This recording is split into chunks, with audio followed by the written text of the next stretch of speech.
Social circle પાસે footpath પર આઈસીડીસી કર્મચારી ઓફિસરો તેમજ આશા વર્કર બહેનો દ્વારા મતદાન જાગૃતિ પ્રોગ્રામ કરવામાં આવ્યો હતો અને 7મી મે 2024ના રોજ જરૂરથી મતદાન કરવા માટે અપીલ કરવામાં આવી હતી। સોશિયલ સર્કલ પાસે ફૂટપાથ પર આઈસીડીસી કર્મચારી ઓફિસરો તેમજ આશા વર્કર બહેનો દ્વારા મતદાન જાગૃતિ પ્રોગ્રામ કરવામાં આવ્યો હતો અને 7 મે 2024ના રોજ જરૂરથી મતદાન કરવા માટે અપીલ કરવામાં આવી હતી તેમજ અલગ અલગ પ્રકારના સ્લોગનો બોલવામાં આવ્યા હતા, જેમ કે લોકશાહીનું કાર્ય કરીશું, મતદાન કરીશું, મારો મત મારો અધિકાર અને મતદાન લોકતંત્રનો પ્રાણ। પૂજા હિરાણી, આઈસીડીએસ સુરત અર્બન ઘટક 5ના ચાઇલ્ડ ડેવલપમેન્ટ પ્રોજેક્ટ ઓફિસર છું। આજ રોજ અમે મતદાન લોકસભા ચૂંટણી 2024 અંતર્ગત લોકોમાં મતદાન જાગૃતિ ફેલાય એ માટે આજે સોશિયલ સર્કલ પાસે રંગોળી દ્વારા લોકોમાં મતદાન જાગૃતિ અભિયાનનું આયોજન કર્યું છે।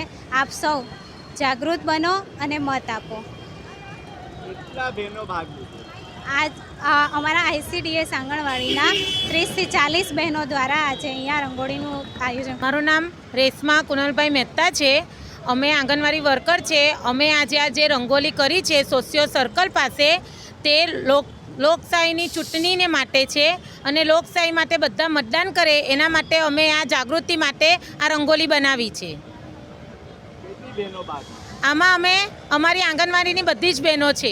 રિપોર્ટર સુભાષ ઠાકરે સાથે કેમેરામેન હનીફ મલિક, જનાદેશ ન્યૂઝ, સુરત।